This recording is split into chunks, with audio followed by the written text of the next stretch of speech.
In the evening, a couple of young people were standing on the street. The man begged the girl to tell him that Iena is his daughter, that she is their daughter. The girl hid her emotions for so long, but seeing his desperation, she gave up. She decided to tell the truth, that it was his child for his sake. 7 years ago, Lee Jono, who was in her 3rd year, found out she was pregnant. She was only 22 years old and did not know what to do. Lee was worried because she drank some wine yesterday, but a little later she decided that alcohol is not the main problem now. The girl calmed down and began to think about how to tell her lover about the pregnancy. She thought she could ask him to go with her to the hospital. Lee then got scared that he might get mad at her for it. That girl consoled herself with the fact that it was Young Ji-hoon's own fault that this happened. Young Ji-hoon was in his 4th year. He was 26 years old, and now he was waiting for his girlfriend on the street. They were supposed to meet and go for a walk. Lee met Chong 8 months ago, and they have been in a relationship for 6 months. Once, during a vacation in Australia, Lee met a guy. When she was standing outside a Korean store crying because she hadn't eaten in 2 days, a stranger helped her and gave her money for food. Chong helped her at that difficult moment in her life and appeared to the girl as a good person, a kind and reliable man. He always protected her and was the perfect partner. But Lee was afraid that this unplanned pregnancy would push him away from her. But she decided to go for a walk with him and, when there was an opportunity, to tell Chona about everything. After a short walk, the boy suggested that Lee go somewhere to eat. The girl did not want to because she was not very well, so she refused. John was very surprised that she didn't want to go to the restaurant, so he carefully felt her forehead to see if she had a temperature. Ji-hoon put his jacket on her so Jonah wouldn't get cold and offered to take her home. The girl decided that it would be easier to talk to him at home. At that moment, a guy came up to them and said hello to Lee Jono. The boy patted her head and asked why they hadn't seen each other for so long. The girl replied that she was very busy and smiled, and a friend asked if it was because of her new boyfriend. Lee laughed and said nothing. When the boy left, Lee told Young that this was her friend Sunbae, that they were in college together and that he lived nearby. John said it was time for them to go. Lee thought that at her home she could tell him about her pregnancy, but as soon as they entered the apartment, Chong started kissing her. The girl stopped her lover and said that she needed to tell him something. Young looked at her in surprise and asked what happened.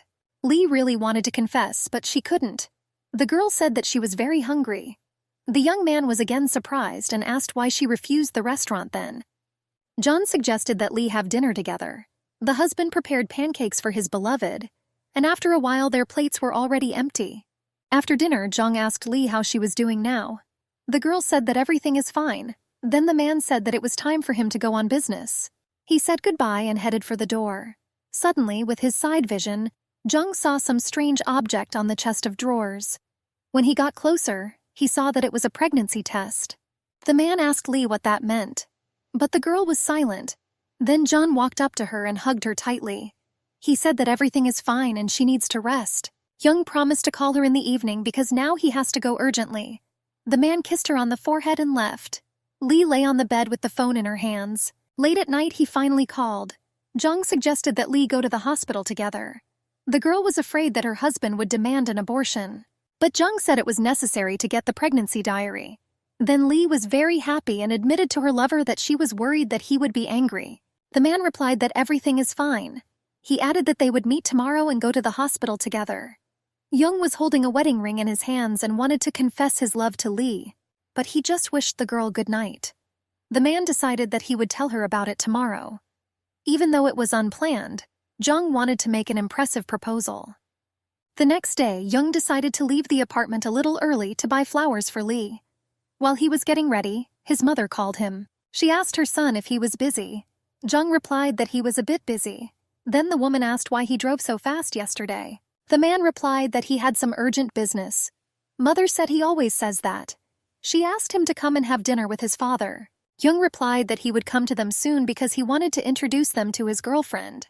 The woman was very surprised, and all the same, she was happy. Then she said that someone threw eggs at his brother's car. Therefore, she asked her son to be careful. The young man reassured his mother and said that everything would be fine. Leaving the apartment, Jung imagined himself holding a baby that looked so much like Lee. He wanted to give this child the opportunity to know a happy future. Jung imagined him walking with her in the snow for the first time, teaching her to ride a bicycle. The man decided he wanted to hold Lee's hand and protect them both. As he dreamily walked out to the parking lot to get into his car, Jung heard only the screeching of the wheels and immediately fell to the ground. He understood that this was the end. Some unknown man approached him and looked to see if he was alive. That stranger looked rather suspicious because he was dressed in black. A black cap covered his eyes so that it was impossible to see his face. Chong begged the man to save him and call an ambulance. The stranger got behind the wheel of his car and drove off. It was then that Jong realized that this man had hit him on purpose. But now he thought only of the fact that Lee would be left alone with the child. Jong was worried that she would not give up on the child. After all, it is so difficult to raise a child alone. He so wanted to protect them, to live a long and happy life with them. The man lay in a pool of blood in the empty parking lot of his home, and blamed himself for not telling Lee sooner that he loved her. John Ji-hoon's mother cried in the hallway as doctors fought for his life in the operating room. The woman sitting next to her comforted her. Suddenly, police officers approached them. They informed the mother that there was a malfunction in the video surveillance camera system in the parking lot, so there is no image. But they managed to find a car with a working video recorder. Therefore, this allowed them to obtain the license plates of the representative's car that ran over her son. The policeman told the woman that the moment of the hit and run was recorded, and they also found out the identity of the criminal. The mother begged to catch him. Then the policeman asked if she knew the name Kim Jin-gu. The woman did not have time to answer when a young girl approached them and said that she was a witness to the accident. The girl rushed to Chan's mother and asked if she recognized her. After all, she is Inbi, Ji-hoon's friend and Chae In-ob's sister. That woman did not know her. Inbi then said that she had recently returned to Ji-hoon University after studying in the United States. The mother cried and hugged the girl, while Inbi comforted her. The girl said that the operation would go well and wiped away her mother's tears. Inbi suggested that the woman get some rest while she went to the police station. In the office, the girl said that she saw a man in black clothes and a black cap in the parking lot. He was about 180 centimeters tall, and his voice was hoarse. When the detainee Kim Jin-gu was brought to her, Inbi said that it was him, the same criminal. But the man shouted, "Why does she say that and why did she do that to him?" The girl said that the voice was also similar to the voice of the criminal. The man was surprised that this girl knew him. The policeman thanked Inbi for helping the investigation. He then told John Ji-hoon's mother that thanks to Chae Inbi's testimony, they were able to quickly catch the criminal. The policeman wished her son a speedy recovery. When the woman received Ji-hoon's belongings, she saw a ring in a box there. The mother understood that he wanted to introduce them to his bride. The woman sat down next to her son's bed and took his hand. She unlocked the phone with his fingerprint and started reading the messages on Ji-hoon's phone. There were many messages from the girl who was signed by Jono. She asked what happened and why he was not answering. Her mother wrote to her, "Don't write to me anymore." Lee read the message and couldn't believe that Ji-hoon could write such a thing after being silent for 3 days. She decided that something was wrong here. Chona's mother found a photo of him with his girlfriend in his apartment. She knew immediately that he wanted to introduce them to her. The woman crumpled the photo and threw it away. Lee Jono entered the door of Ji-hoon's apartment and shouted, "Darling, it's me!" The woman opened the door for her and asked why she had come. Jono was very surprised that someone else was in Chona's apartment. The woman invited the girl in and said that she was John Ji-hoon's mother. The mother saw how carelessly the girl put her shoes. This meant that she grew up without a father. In Korea, girls are taught to put their shoes toe to door, which is a woman's duty. Lee Jono told Ji-hoon's mother that she was very pleased to meet her. But the woman interrupted her and asked why the girl was trying to open the apartment door. Jono said she knew the password to the apartment that Jung had given her.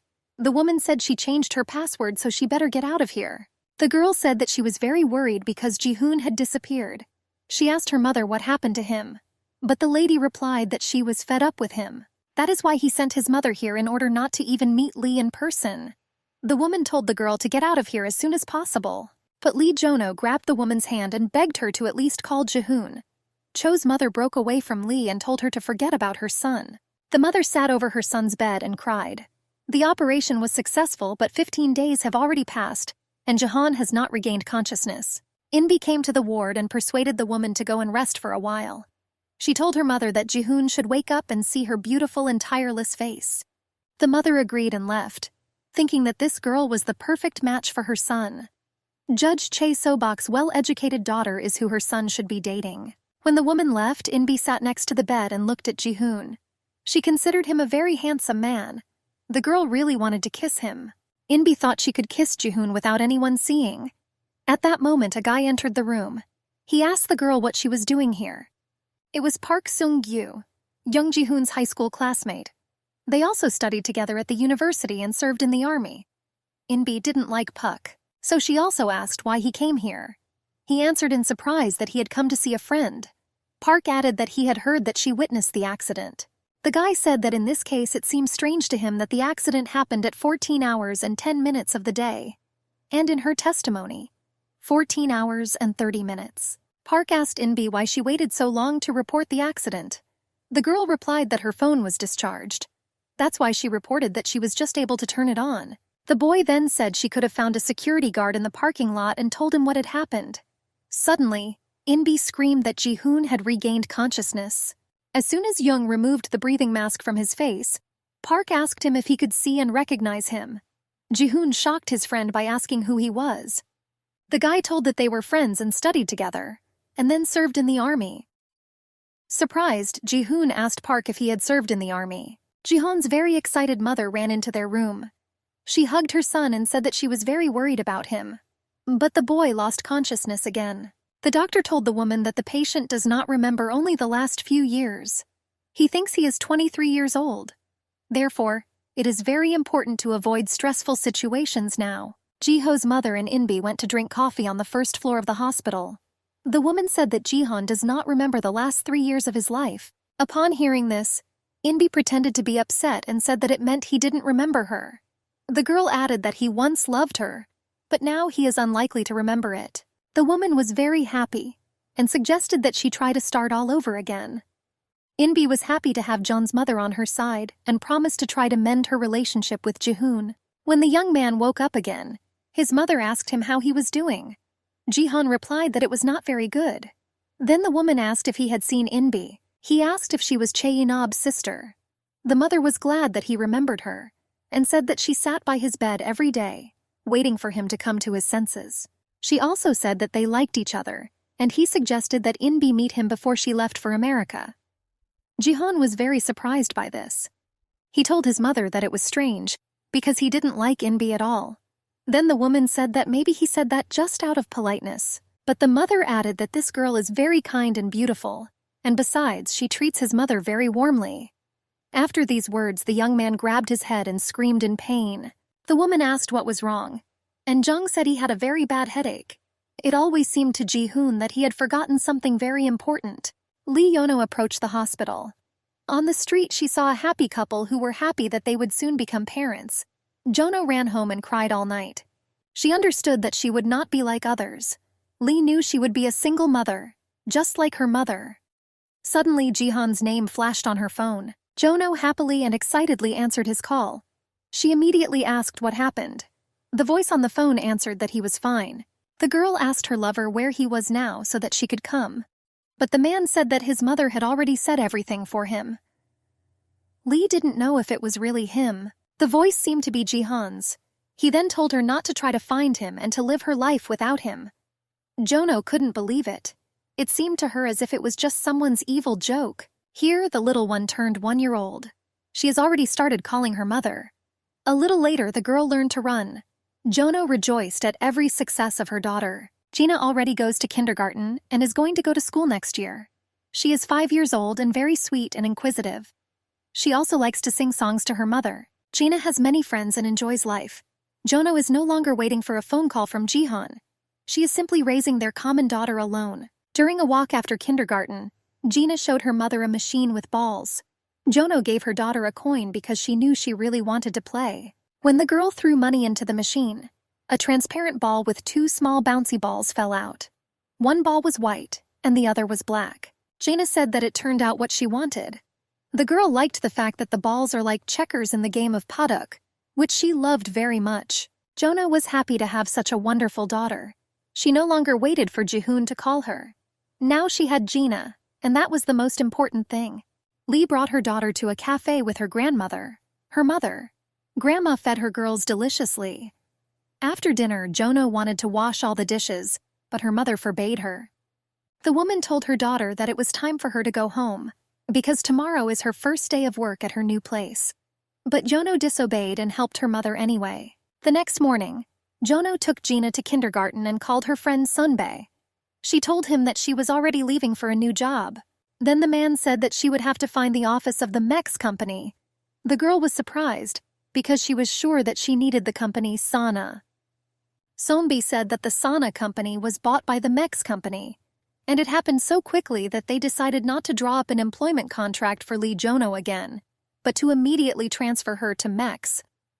The friend reassured the girl and said that she would quickly get used to the new place.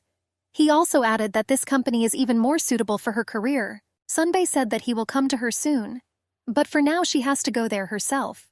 When Jono found the Max office, she thought maybe it was for the best. After all, it was a large company with the possibility of career growth, and the office is also closer to her home. Jono's thoughts were interrupted by a man calling out to her. He greeted and introduced himself to the girl. It was Park Sing-yu, the head of the personnel department of the Mex company. Park introduced her to a woman who was her immediate supervisor.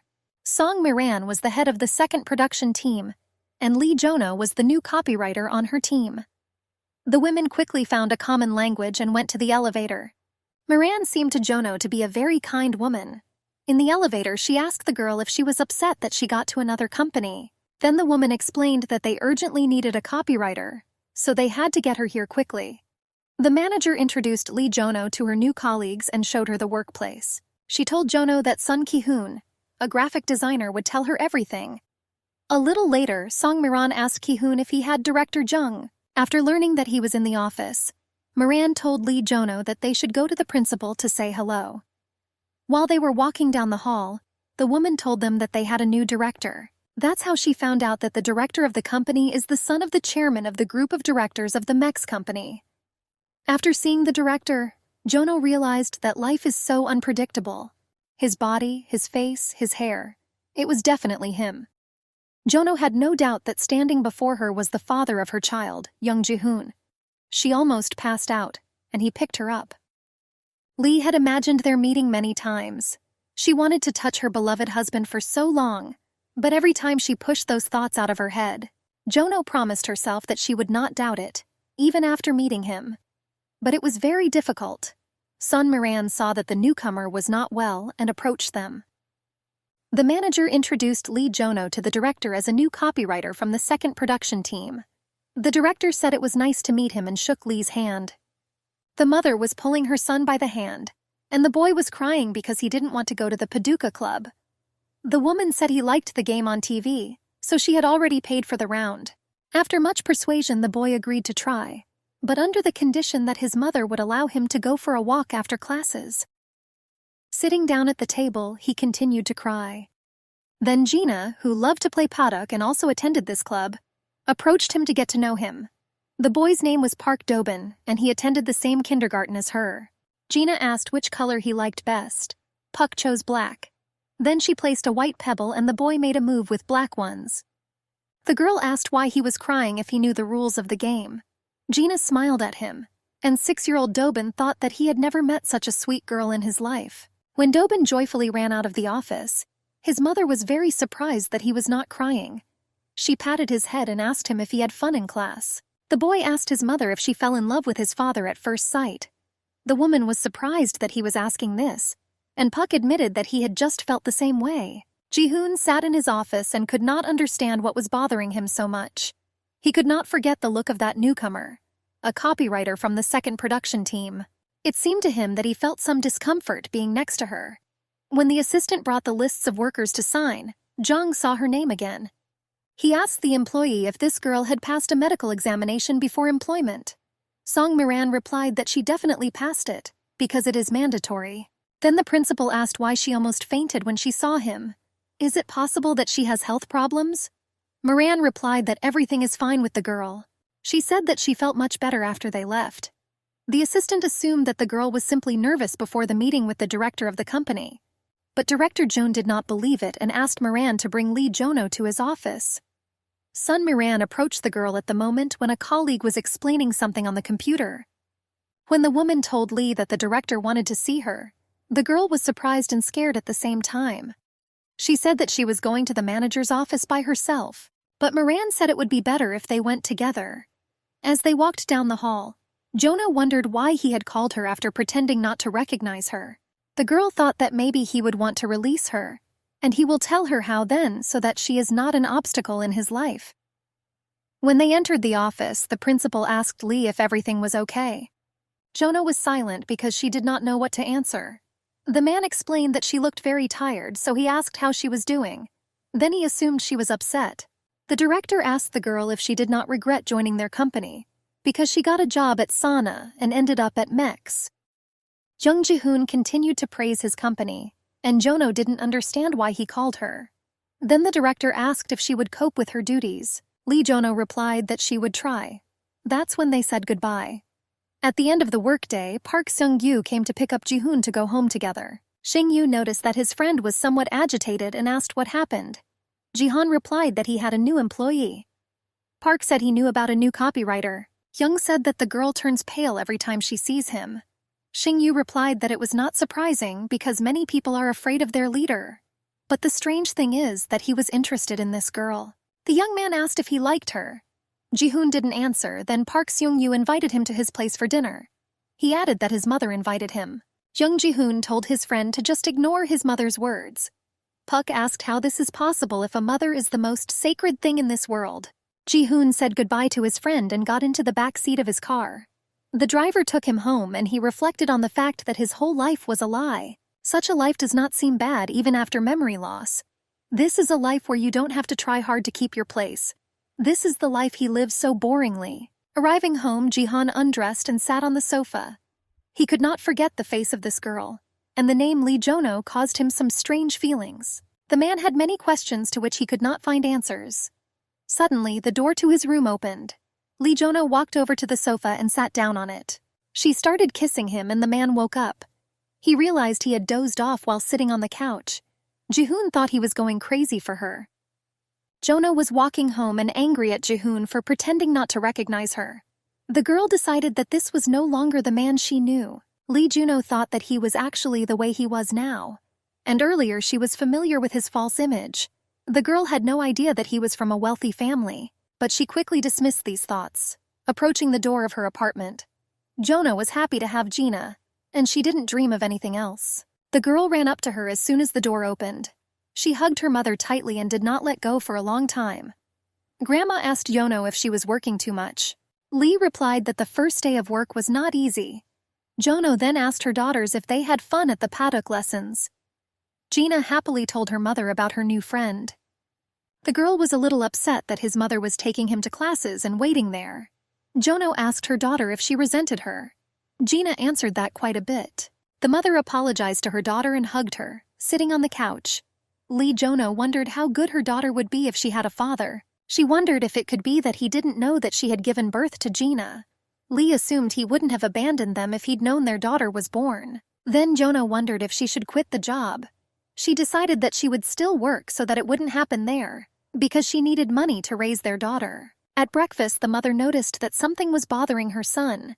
Ji-hoon said he didn't sleep well and his shoulder hurts, although in fact he just fell off the sofa. He couldn't talk about it, but it happened when he dreamed of a kiss with new copywriter Lee Jono. Father told him to be careful with the workers. He added that it is necessary to show them who is the director here. Then the father asked Ji-hoon how he liked his new position. The mother quarreled with the husband because he kept talking about work, and the woman herself asked her son how Inbi was doing in his company. Ji-hoon pretended not to hear this question and asked his father how his brother was doing. Ji-hoon was told that his brother had gone on a business trip. The man felt very strange in his parents' house. He went to his room and looked at his things. The young man remembered his childhood in this house well. But the events of 7 years ago still remain a big mystery for him, and it worried him a lot. Mother climbed the stairs and entered Ji-hoon's room. She asked her son what he was doing. He said he was just resting. Ji-hoon then asked where his father was. The woman replied that he had already left because he was very busy, so much so that he didn't even have time to say goodbye to him. The mother was about to leave when Ji-hoon asked her what happened at that time, which he does not remember. The woman stopped at the unexpected question. She replied that he was serving, smiled and left. Jihan had already heard 100 times about the army, and nothing else besides that. His mother told him not to dwell on his lost memories. The woman approached her son and reminded him that he had a red spot on his forehead as a child. She said then she could tell what he was thinking just by looking. When he was in a bad mood, the spot on his forehead would turn red. Jihan replied to his mother that it is called Angel's Kiss. He remembers covering it with his hair so that no one could read his thoughts. Mom hugged the young man and said that he can always rely on her if any difficulties arise. The man replied that he knew about it and smiled. The next day, Jono came to work one of the first in the morning. But her colleague Ki-hoon was already at work. He kindly offered the girl to show her the restroom. The guy added that we could drink coffee together there. Lee Jono said that she would now set up her workplace and catch up with him. Ki-hoon agreed and left. As Jono was taking things out of her purse and stacking them on her desk, a young girl approached her. The girl called Lee Jono and asked if she recognized her. Lee didn't answer. Then the pretty lady said she was Chae Inbi. Jono said she didn't recognize her. Inbi took the girl's hands and admitted that she was very happy to see her. Then she started asking Jono how she was doing, if she liked working here. Lee replied that she had only been working here for the second day, so she did not understand yet. When Lee Jono asked Inbi how she was doing and what she was doing, she replied that she had recently become the head of this department. This was a bit of a shock to Jono, as she remembered being in the same class with Inbi in their first year of high school. One day, Inbi approached her during a break. She invited Jono to paint her lips with her new lipstick. The girl refused. Inbi then said that it was a lipstick from a very famous brand and it would make her cute face even more beautiful. But Jono again refused, thanking her and explaining that she does not die. Since it happened in front of the other girls, Inbi was very hurt by this rejection. The next day, in the cafeteria, Inbi noticed Jono greeting her mother, who was working at the food distribution. When Inbi went to get her portion, the woman poured the soup for her. The girl noticed that the woman wiped the sweat on her forehead with her sleeve. Because of this, Inbi caused a scandal right in the dining room. She said she couldn't eat that kind of soup. Inbi deliberately knocked the plate out of the woman's hands and the plate fell to the floor next to her. At the sound of the glass, the girl's friends ran up and started to calm her down. Then one of the friends told everyone that Inbi had made a remark to the cafeteria worker about hygiene, and she had deliberately spilled a plate of soup on her. The woman said that everything was completely wrong, but they did not want to listen to her. Inbi demanded an apology, but Jono's mother had nothing to apologize for. After this incident, the woman resigned from the school cafeteria, and Lee Jono continued to be laughed at because her mother worked in public catering. Inbi's friends told everyone that Lee Jono's mother took leftover food home to feed her daughter. They called Jono a beggar. And here, now this girl was standing in front of her and said that she was her boss. Inbi said they would see each other very often, so she reminded Jono to work hard. When Inbi left, the girl sat down in a chair behind her desk and leaned back. She could not believe that all this was happening to her. First she met Young Ji-hoon here and now Chae Inbi. Jono considered that this was another reason to quit this job. Just as she thought about it, the work phone on her desk rang. The girl replied that she was listening to Lee Jono, a new copywriter from the second production team. Park Seung-gyu from HR asked Lee Jono to come into his office. Lee wondered why he called her, but she immediately went to him. When the girl entered the office, Park Seung-gyu greeted her and invited her to sit down. The man asked if she knew the amount of salary she would receive this month. Park Seung-gyu put the contract that Lee Jono had to sign on the table. He said that everything is indicated there. When she saw her salary, she immediately rejected thoughts of dismissal. Jono signed the contract and thought that such a high salary would make up for the moral damage of having to work with Ji-hoon and Inbi. Park Seung-gyu then gave Lee Jono a form to fill in her personal information. She read the questionnaire and noticed that there was no item about marital status. Jono filled out the questionnaire and decided that for now, no one would know that she had a daughter. Leaving the office of the personnel department, the girl thought that it was a good job. Lee decided to simply avoid those two old acquaintances of hers, and thus work in this good company for several years. Only she thought about it when she noticed him. The director of the company, John Ji-hoon, was walking along the corridor with the kindergarten teacher and the children. Jono hid behind the corner and watched the children. She remembered seeing an announcement that children from Gina's kindergarten would come on a tour of the company's office. Jono was surprised that Jihan thought children were cute. The teacher thanked the director for giving the children such an opportunity to visit the company's office. Jihan replied that they could also visit the assembly hall on the upper floor. The woman gave him a package and said that the children had baked cookies specially for him. She added that they were helped by a confectioner, so you can treat all the company's staff. The teacher also said that there were postcards from the children in the package. Jihan thanked for the gifts and said goodbye to the children. But as soon as the elevator doors closed, he approached the garbage can. Jono saw this and realized that he wanted to throw the package away. She quickly ran over to John and shook his hand, but the package still fell to the bottom of the bin. The girl could not believe that the father of her child could do such a thing. Lee Jono shouted at him, "How could you throw them away?" Jihan was frightened and grabbed her hand out of surprise. He suggested the girl to chat in another place, but suddenly Park Sing-yu ran up to them and took the director to an urgent meeting of the Mex company. In the elevator, Xing-yu scolded a friend for grabbing an employee's arm. He said that you shouldn't do that, even if you want to stop someone. After all, it will not be good for the director's reputation. But Ji-hoon was worried that this girl was talking to him informally. She looked at him and spoke as if they had known each other for a long time. He told a friend about it. Jonah went back to her workplace and thought that she was right. She believed that he had been insincere with her all this time. The girl seemed to be used to this thought, but still it was unpleasant for her. When she returned, sat down at her desk and started working, Park Seung-gyu called her again. He apologized to Jono for the headmaster and said that they had known each other for a long time, since they were in high school together and then served in the army, although he did not remember it. Then the man said that he would definitely ask the director to personally apologize to her for what had happened. The girl replied that everything is fine and no apologies are needed. Park Seung-yu then promised to help her if there were any questions. Jono thanked him and hung up. She was surprised that Ji-hoon couldn't even apologize on his own. Lee Jono was so tired at work that she really wanted to go home. But her direct supervisor Song Moran informed the girl that a meeting was planned for the evening. Jono really didn't want to go to this planning meeting because it was supposed to be with Chae In-bi's team. And so it happened, and at the meeting Lee sat opposite her. Song Moran said that this time, the first and second groups will work together on a new product. Moran then introduced the new copywriter Lee Jono to everyone. Chae In-bi said with a smile that she really hopes for good results from the new copywriter. Jono was glad that Song Moran said everything for her. Then the discussion of the research topic began. It was planned between 20 to 30-year-old office workers. Jono, In-bi, Ki-hoon, and a few others fit this criteria. The concept of the research was as follows: a special beer that can be enjoyed after working alone. Chae In-bi said that she is not suitable because she has been in a relationship for a long time. In-bi bragged about her engagement ring to everyone and offered to choose Lee Jono as the person responsible for this research, who had previously said that she did not have a boyfriend. Jono did not tell anyone that she had a child and agreed. Leader Sun Moran told everyone to be ready with new ideas for the next meeting on Tuesday. When everyone went out into the corridor, Moran asked In-bi how she was doing and when she was getting married. In-bi replied that it will be very soon. The girl added that she would like it as soon as possible, but said that Moran herself knows how busy her fiancé is. Then they said goodbye and left.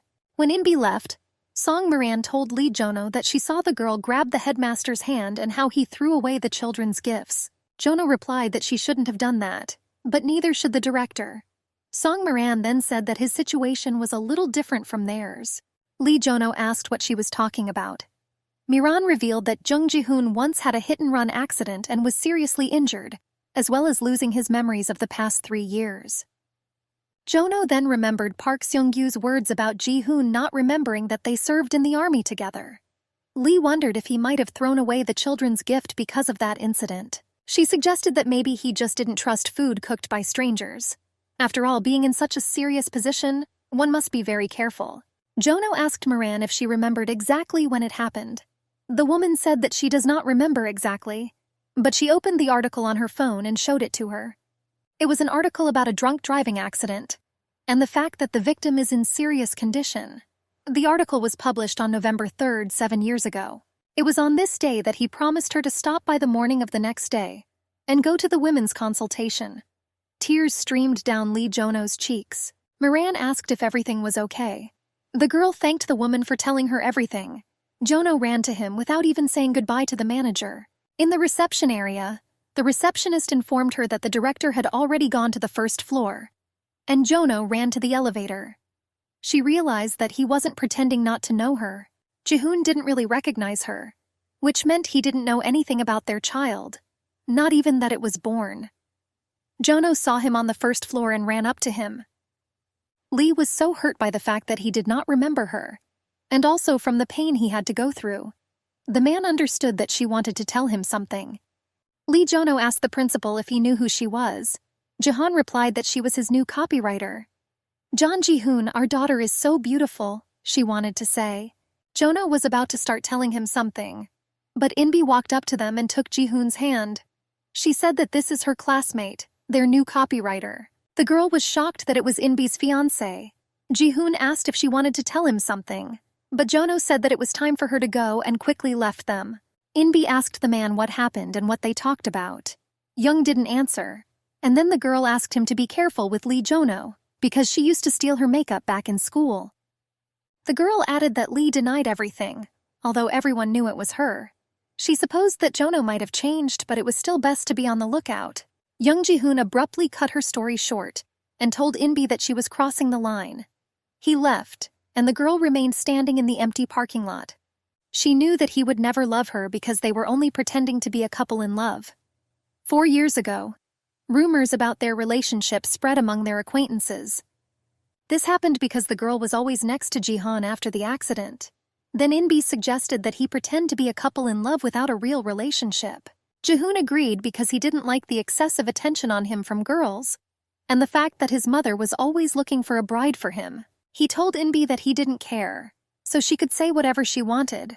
The girl liked to pretend to be his bride. Their interests coincided. Thanks to Jihoon, Inbi became much more confident at work in the company and took advantage of this relationship.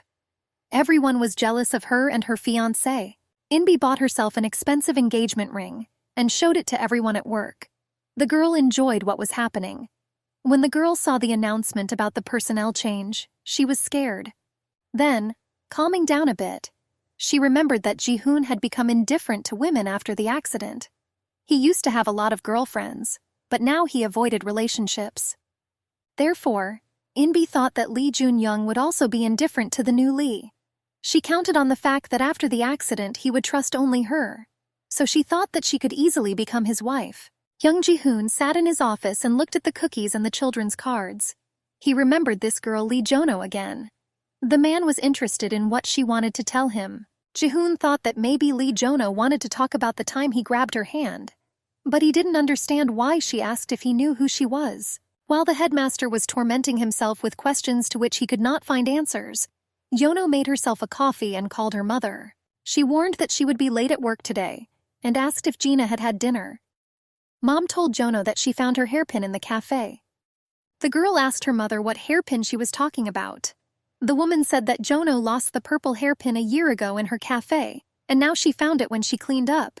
Lee Juno was surprised that she had completely forgotten about that lost hairpin, and her mother still remembered. The girl thought about whether she was the same memory for Jihoon. This is such a useless memory that you forget, and don't try to remember. When you forget or lose something and don't even remember what you lost. Suddenly, Lee Jono was approached by her chief executive, Chae Inbi, and asked if she was going to the pitching meeting. Then she pointed to a folder with documents and said that it should be brought to the hall. Lee Jono said she would do everything and bring the briefcase she needed for work to the conference room. Chae Inbi asked the girl if nothing happened because she was very sad. Jono replied that everything is fine. Inbi then asked if the girl was not upset by her errand. Lee Jono replied that no way. Chae Inbi specifically said very loudly for the other workers to hear that she shouldn't react like that to management's orders. After all, with her bad mood, she spoils him and others.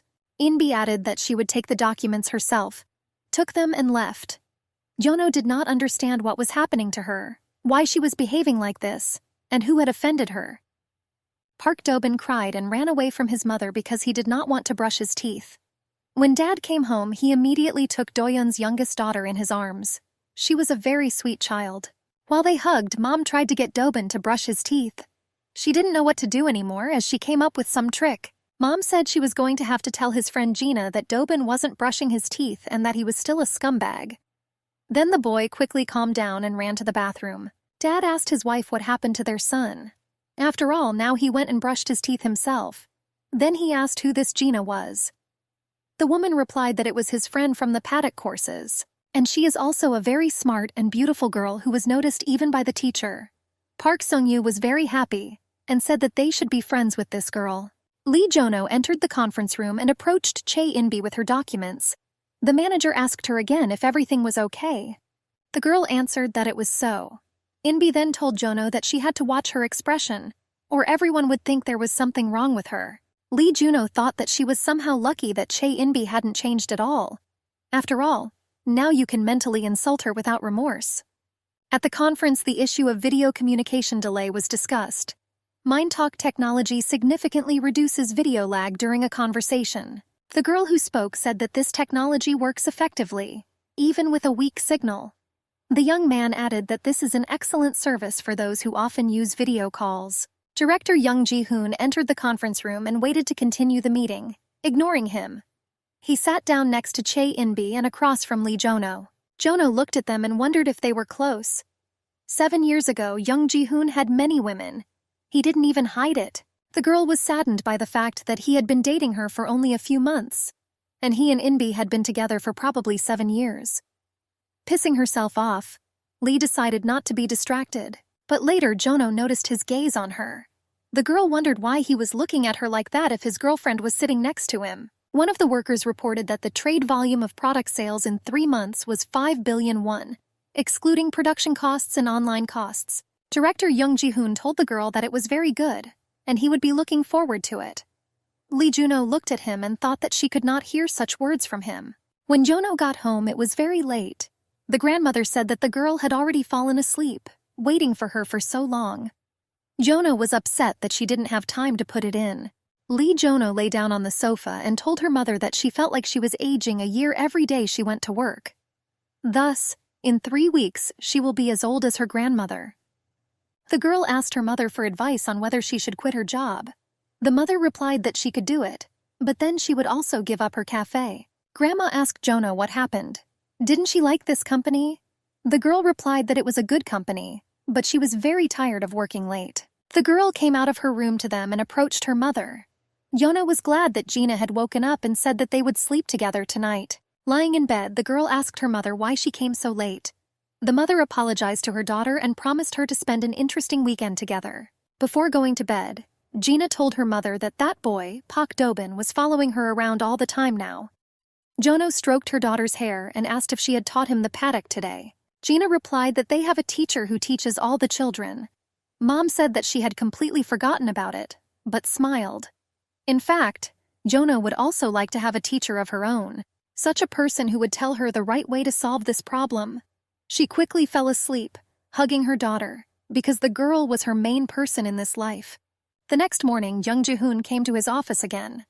He was very tired because it seemed to him that he had seen nothing but this work for a very long time. The secretary informed the director that a girl from the production department, copywriter Lee Jono, had come to see him yesterday. The director asked with interest when exactly she was. The girl replied that it was around lunchtime. The secretary said she had something urgent, so she asks if they were able to chat. Ji-hoon was interested, so he asked his assistant to call Lee Jono to his office. When Jono was talking about work with her colleague, a girl approached them. She reported that the director was calling Lee Jono to his office. Jono was surprised that he wanted to see her again, and went with her assistant to the director. Lee Jono said hello and asked the director if he had called her. She noticed his attentive gaze on her, and Ji-hoon saw her beautiful eyes and wary gaze. Jung could see how nervous she was, but there was definitely something she wanted to tell him. This made him very interested in this girl. He decided to wait a while and chat with her. The man wanted to possess her without giving himself completely. Therefore, to begin with, Chong invited her to sit on the couch. The director showed the girl to the cookies that were lying on the table. He offered her a treat, and Jono recognized that it was the same cookie the children had made. Each cookie was wrapped in a separate bag. Lee Jono asked the man if he had, after all, picked it up from the dumpster. Then he said that she probably wouldn't eat it, but the girl took the cookies and opened the bag. Young Ji-hoon said that he found out today that she was looking for him. He asked Lee Jono to tell him why she came to him. The employee blushed and the director asked her to tell everything as it is, and not to be ashamed of him. Jono quickly thought of what to say, and said that she was looking for him because of the cookies. The girl said that she is serious about food, so she does not allow it to be thrown away. She asked the director to give the food to her next time instead of throwing it in the trash. Principal Young smiled and asked the girl if she was looking for him because of that. Jono said yes. Ji-hoon then asked why she was crying after not finding him. Lee Jono replied that she had other reasons for this. Young Ji-hoon asked which ones. The girl replied that it was because of her personal circumstances. The director then asked if Vice Director Park Sung-gyu had threatened her. Lee Juno was surprised that he could assume such a thing, but replied that it was not. She added that Deputy Park Sung-gyu is a very kind person. Jono looked at Ji-han and wondered if he was a happy person or an unhappy one. After all, he does not know that he has a child. The girl even felt sorry for him.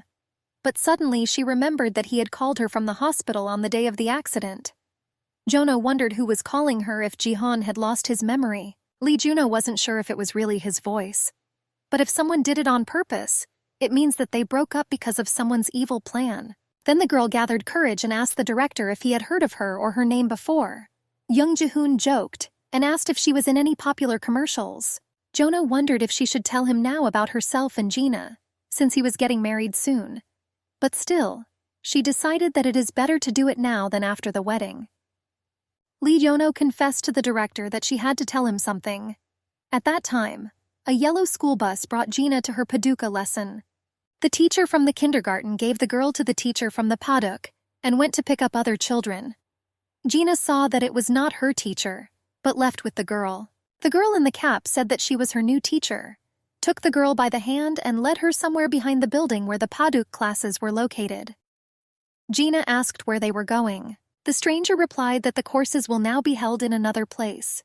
Gina broke free and ran away from her. The girl cried because she was lost in the big city. Park Dobin asked the teacher if he could go with her to the street after Gina. She allowed and they went outside together. The boy asked in surprise why Gina was still not there. The teacher from Paduk was also surprised and said that she would call her teacher. She called the kindergarten and said that Gina was not there. The teacher said that the girl was dropped off the bus during the Paduk course and was picked up by the teacher. The girl was scared because she did not take it away. At this time, Lee Jono decided to tell Ji-hoon everything about herself and their child. Young said that someone is calling her. The girl replied that it would wait, but the director insisted that she answer the phone, because there might be something important there. Then Jono said that she would leave the office for a while. Ji-hoon was a little upset because he thought she would answer here and continue her story.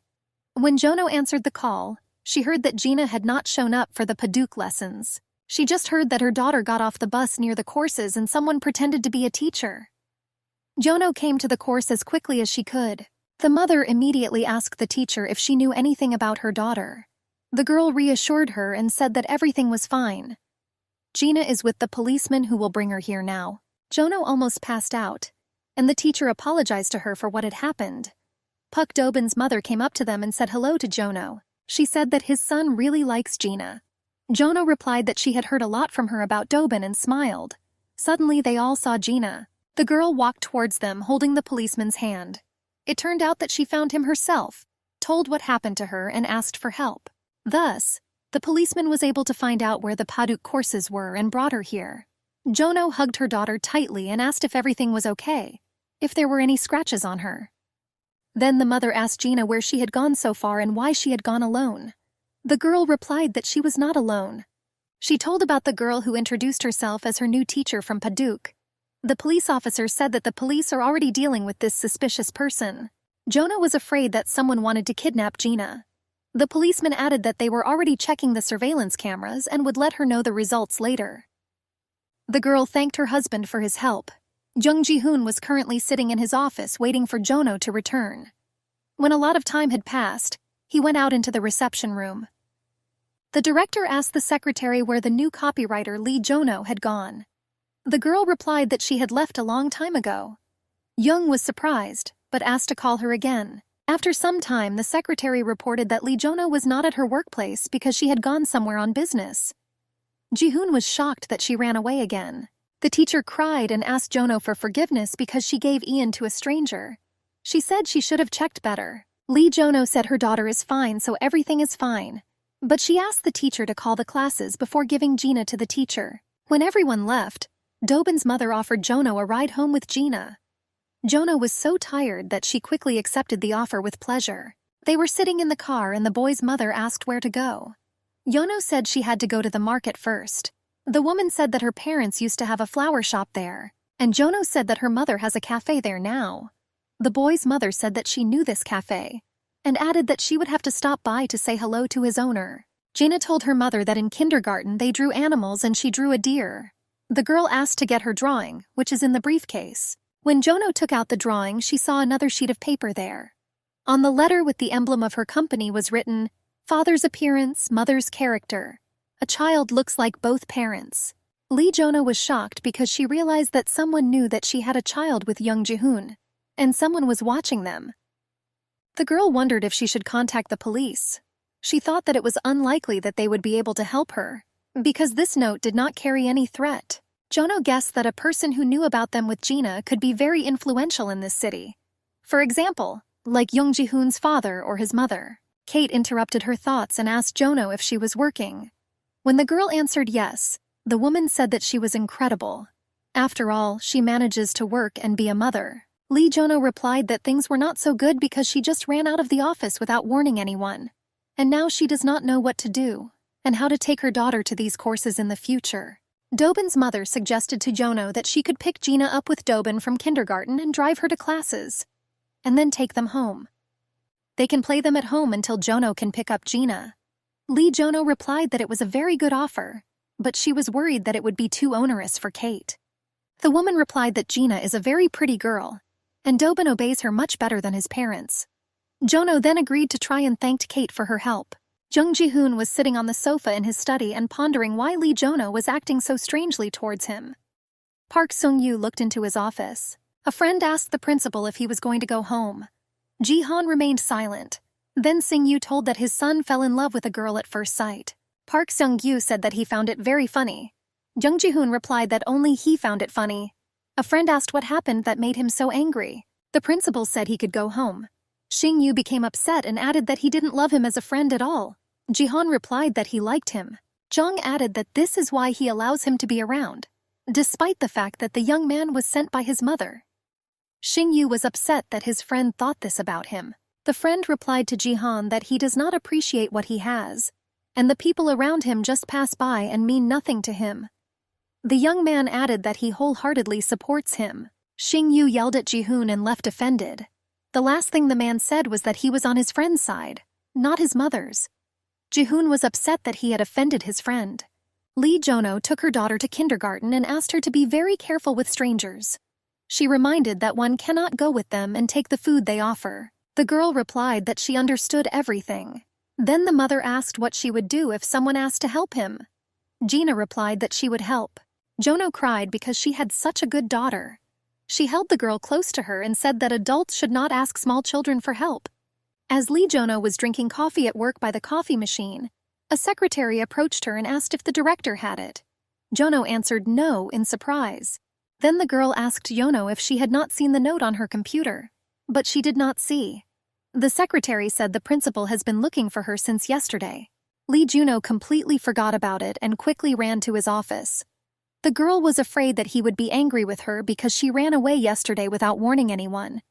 When Jono entered the office, she saw that Ji-hoon was sleeping on the couch. She came closer and saw that he was sleeping in yesterday's clothes. It meant that the director didn't go home yesterday. Maybe there was so much work. Jono looked at him sleeping and thought that he was as handsome as he was then. The girl wondered if his mother was still standing between them, or if she had ordered the kidnapping of Iena.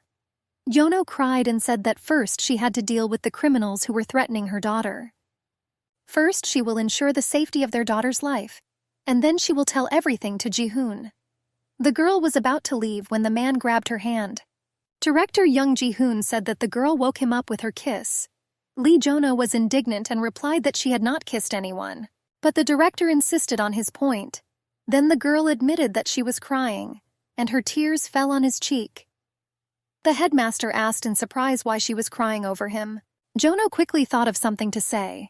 She replied that he looked a lot like her father, who had died a long time ago. But Jihan did not believe in this nonsense. He asked the girl to show him a photo of her father. Then Yono said that her father was just as good-looking as he was, and he didn't look like anything in particular. Lee Jono said goodbye and ran to the door, and the director asked the girl why she was looking for him yesterday. She replied that this is exactly what she was looking for. The last thing Jihoon managed to shout was that he had been waiting for her for an hour yesterday. Jono sat down in her seat and thought about the fact that she had been waiting for him for 7 whole years. Just as she was about to start work, Jono called out to Jae Inbi and asked her to come over. Jono didn't like the fact that she was tugging at him all the time. When the girl approached, Inbi asked where she went yesterday while working. Lee Jono replied that she had urgent business. The manager said that she is not the only one who has personal matters. Inbi then asked why the whole team had to work for her. Lee Jono replied that she did everything yesterday and sent it to her by mail. The girl asked her manager to check her computer more carefully. Jono went to her place with thoughts that no one should stand in her way and interfere with her work. She won't let Chae In-bi humiliate her anymore. The job of a copywriter was so complex that it was difficult to work even when no one was distracting. Constant meetings and inventions of ideas exhausted the girl. Jono was very tired and called the elevator. When the elevator doors opened, she saw young Ji-hoon there. The girl doubted whether to go in or not. When she did come in, they were a little uncomfortable together. But before the elevator doors closed, Jono saw Park Seung-gyu, who also wanted to enter the elevator. The girl was glad that they would not be going together and invited Singya to enter the elevator. But the man turned away from them and said that he would go next time. Jono understood that they had quarreled. The girl asked the director how he could quarrel with such a beautiful person as his friend. Jihan looked at her in such a way that Jono realized that she had said a little too much. The girl added that he just looks a lot like her father, which is why she is so worried. Then Jihan asked if daughters are always as attached to their father as she is. Jono smiled and answered that it was, because daughters always love their daddies very much. Jono then asked the principal why he couldn't make up with a friend who actually cared about him. Jihan replied that he would think about this proposal. At this time, the children were playing at the Puck family's house, and Kate was happy because Dobin had found a girlfriend. When the doorbell rang, the woman ran to open it, thinking that it was Xing Yu who had forgotten the keys. Behind the door, she saw young Ji-hoon with a basket of fruit. She hospitably invited her husband to enter their home. Kate said that Xing Yu should come soon. Dobin asked his mother who had come to visit them. The woman reminded the boy that this was his father's friend and work colleague. The boy greeted the man. Then Dobin showed him the girl and said that she was his favorite friend. Jihan realized that this was the same girl he fell in love with at first sight according to his father. The man carefully looked at the girl. Kate said she was a friend of Dobin's from kindergarten and Paduku classes. Ji-hoon thought she was very pretty, but all children are so cute. Park Seung-gyu was slowly walking home when his wife called him and said that young Ji-hoon had come to visit them. Kate asked her husband to hurry home. Dobin asked Jihan if he could play paduk and brought a board and stones. The man agreed and asked the boy if he played well. Dobin said that he attends paduk courses. The boy called Gina to watch him play with his dad's friend. When Dobin walked, Gina kept prompting him and correcting his mistakes. Jihan was surprised that a girl at such an age understands this game so well. Kate approached them with a plate of fruit and praised the children. The woman told Jihan that Gina is a very beautiful and intelligent girl. Then the man asked the girl who taught her to play paduk so well. Young Ji-hoon assumed that her father had taught her. Gina replied that she did not have a father. Dobin was upset by this and asked if she wanted him to share his father with her. The girl replied that everything is fine, because she is already used to living without her father. Suddenly, Park Seung-yu came to the apartment, and Jeon Ji-hoon said that it was time for him to go. Yena grabbed Ji-hoon by his jacket and asked if he would come to them tomorrow. The man replied that he had a lot of work. Then the girl asked if he could come in a week, next Monday.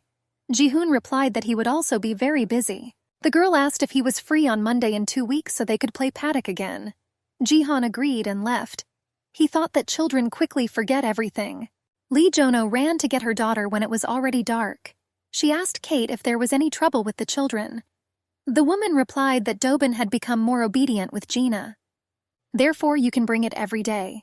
When his mother asked Dobin if he liked spending time with Gina, The boy said that he would like to live with her. Moms laughed and said goodbye until tomorrow.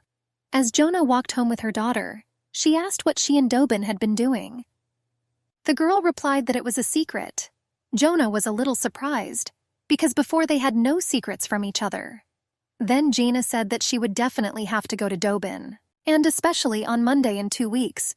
At that time, Park Sung-yu went to see his friend down that street, but they missed Lee Jono and Yena a little.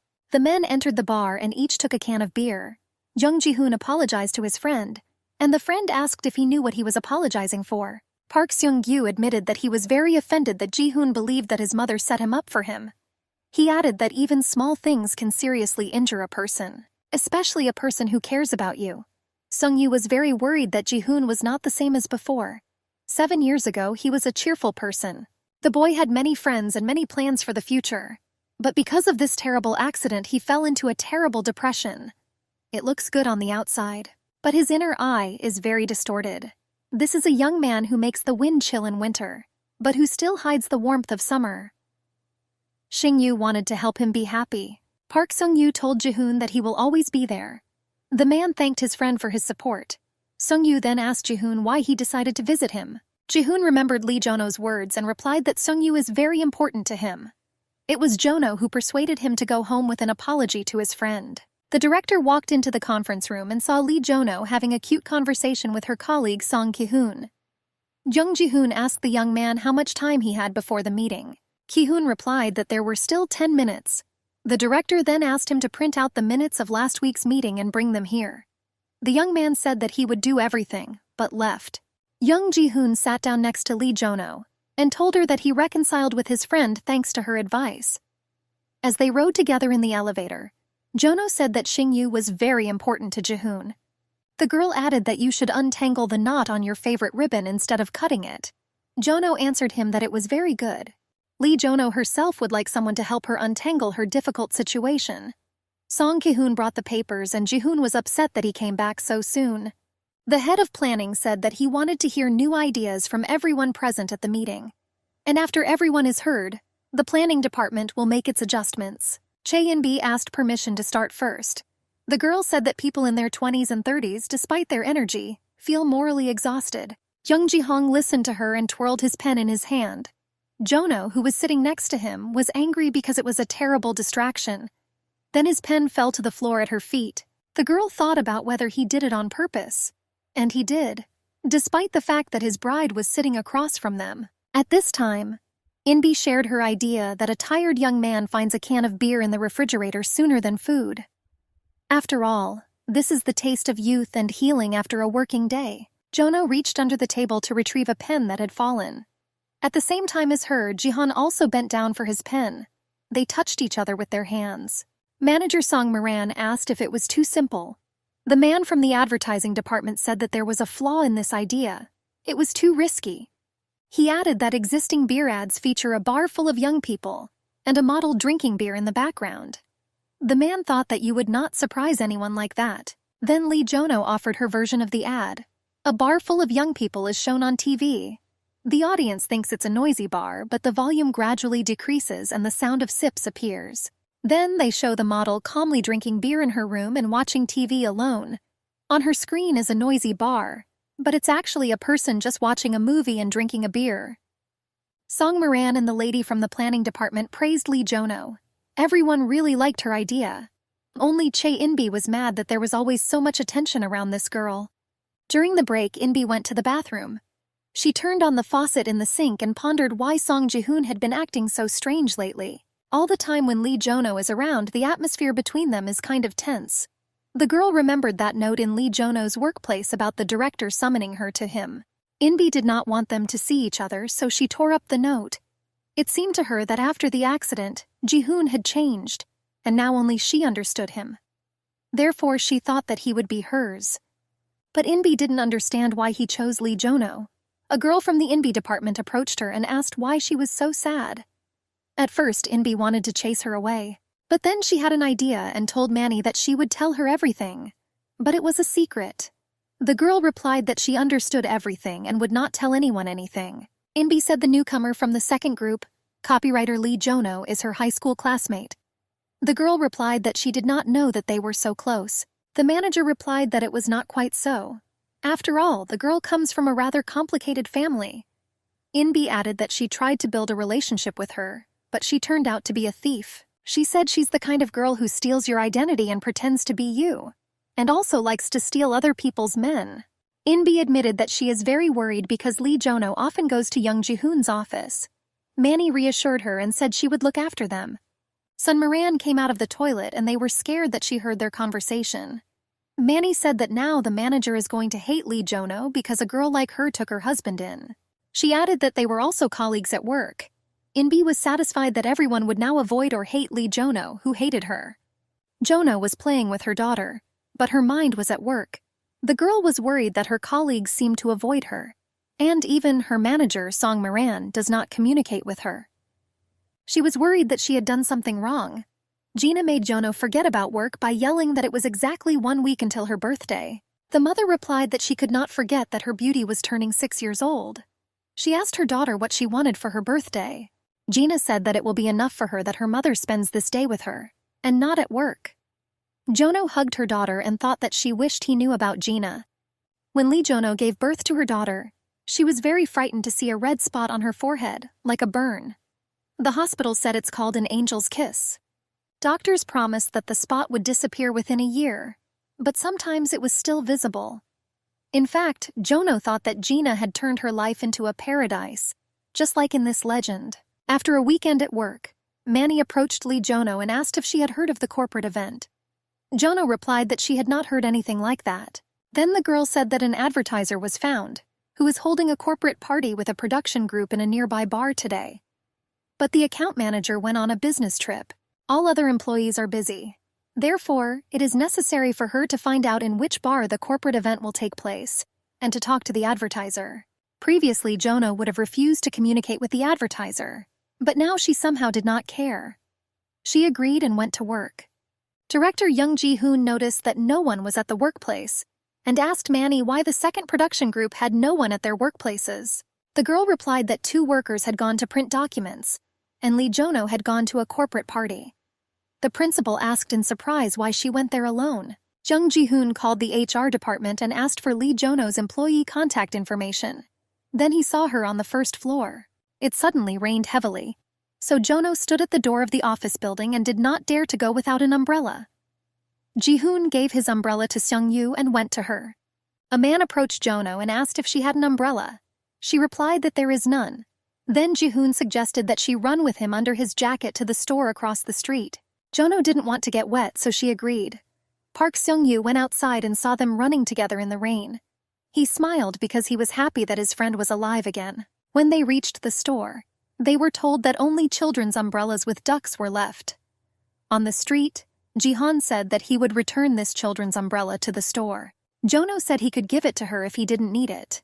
Then the man asked why she was there for her. The girl quickly came up with an idea and added that she had no umbrellas at home. Young Ji-hoon asked the girl where she was going. Jono said she was sent to a corporate party and said she wanted to check out the bar Ki-hoon had recommended first. Chae In-bi approached Manny and asked where Lee Jono was. The girl replied that she sent her to a corporate party and asked her to organize everything. In-bi was pleased that Manny had come up with the idea of sending Lee Jono there herself. She thought that the girl would work alone, organizing a corporate party, until all the employees gathered there. The girls noticed that the director's secretary was already going home. In-bi asked her if Director Jung had already gone home. The girl replied that he went to a corporate party. In-bi quickly ran there, followed by Manny. On the way, she shouted at her because everything did not go according to their plan. When In-bi saw Jono with Ji-hoon, she felt sick. They were sitting at the bar, laughing and chatting sweetly with the advertiser. At the same time, In-bi remembered her father's words that she was incapable of anything. The judge told his daughter that she should get married before his election next year. He laughed at the fact that she could not even marry Ji-hoon to herself. In-bi decided that she would do it no matter what it cost her. Now this has become the meaning of her existence and she will not give in, especially Lee Jono. After the corporate party, Jono went outside and Ji-hoon followed her. He wanted to take the girl out, but she refused and left. The man was worried that she was always running away from him. He began to think how to get her to come back. Ji-hoon shouted her name Jono, and the girl stopped. The girl thought that he remembered her and ran to Jihan. She gave him a big hug and said he was back. The man laughed and said she had had too much to drink. Jonah was shocked that she was wrong. When the man turned away, she quickly ran away from him to his home. Jihoon was upset that he couldn't see her off. At breakfast, Yono told her mother that she had been sick since yesterday's rain. The woman begged her daughter to take a day off and rest, but Jono said that tomorrow is still a day off, and today she has to work. When she entered the office building, she immediately regretted disobeying her mother. The girl decided that the main thing is not to see the director. Only she thought about it when he approached her and asked where she had disappeared so suddenly yesterday. They entered the crowded elevator of the office building. Because there were many people, Jono couldn't go out on her floor and Jihan helped her. He pulled the girl out of the elevator by the hand and pressed her to him. When Jono got out of his arms, the director said she didn't look very good. The man asked if she was sick. The girl replied that everything is fine and went to work. Song Ki-hoon was very happy to see her and praised her for her work yesterday. When Jono started working at the computer, she felt sick. Jung Ji-hoon texted her to come to his office. The girl did not understand what he wanted and left. Jono was shivering because she had a fever. It seemed to her that the office was very cold. When she entered the principal's office, Jung Ji-hoon gave her a bag of cold medicine and said that he bought it especially for her. Lee Jono replied that she was fine and he needn't have been so worried. The director said that she must take medicine in order to continue working. Jono didn't want to take his medicine, but she didn't even have the strength to argue with him. Jihan noticed that she was cold and threw his spare jacket over the girl. He said she might not worry because he wasn't wearing one anyway. Jono took one box and said she would only take this to finish today. When the girl left, Jihan thought about why he had such a hard time with her. And Jono sat at the computer and remembered what Jihan was like 7 years ago. Although he doesn't remember it, he cared about her just as much as he does now. Everyone left for their lunch break and Jono was left alone. She was very sick. Sun Miran approached the girl and asked if everything was okay. Lee Jono replied that she had taken the medicine and was feeling better. Then the manager offered her to have lunch together. Jono was happy to have lunch with the woman and have a pleasant conversation. After dinner, Song Miran asked the girl if she could ask something personal. Song Miran asked if they had known director Jong before. Jono was shocked by her question, but the woman said she might not answer. The manager said that she noticed from the first day that there was a special atmosphere between them. Song Miran asked why she wouldn't tell the director if they knew each other. Jono replied that he was getting married soon, and that they were also work colleagues. The woman said that she would always listen and prompt if Jono wanted to tell something. When everyone returned from their lunch break, the director asked the first production team why they had delegated their duties to a person from the second production team. He scolded employee Manny for assigning a new employee to entertain an advertiser instead of working herself. The girl replied that she had a lot of work. Then the director offered to go to her workplace and look at her work. After looking through the documents on her computer, the man said that he was disappointed because she worked for so much time and there is no result. The director added that she would rather attend a corporate party. In addition, clients returned her works. Jung Ji-hoon said that Manny now has to send him a progress report to his email every 18 hours. Manny was upset and asked Inbi what she should do now. Inbi reassured her and promised to speak to the principal. She ran after him to his office. Inbi asked why he was avoiding her. Jihan replied that they were not a couple and had never been in love. The girl was shocked and asked what she should do now. Jihoon replied that she could tell his mother that they were breaking up. Inbi asked how he could talk about it so easily.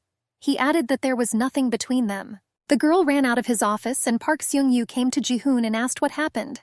The friend asked why Inbi ran away from him in tears. Jihoon replied that she was upset because he chased her away. Seung-yu knew how long Inbi had cared for him in the hospital and supported Jihoon all these years. Therefore, he felt a little sorry for the girl. But he understood that the heart of a friend belongs to another. Seung-yu told Jihoon that he saw him happy with Jono yesterday. Jihoon replied that it was the first time he felt what he felt next to her. The friend said he was worried about her and was protecting her. And this is true love. The director argued with Singhu about this. Jihoon really liked Jono, but he didn't understand how he could love someone he's only known for 10 days so much.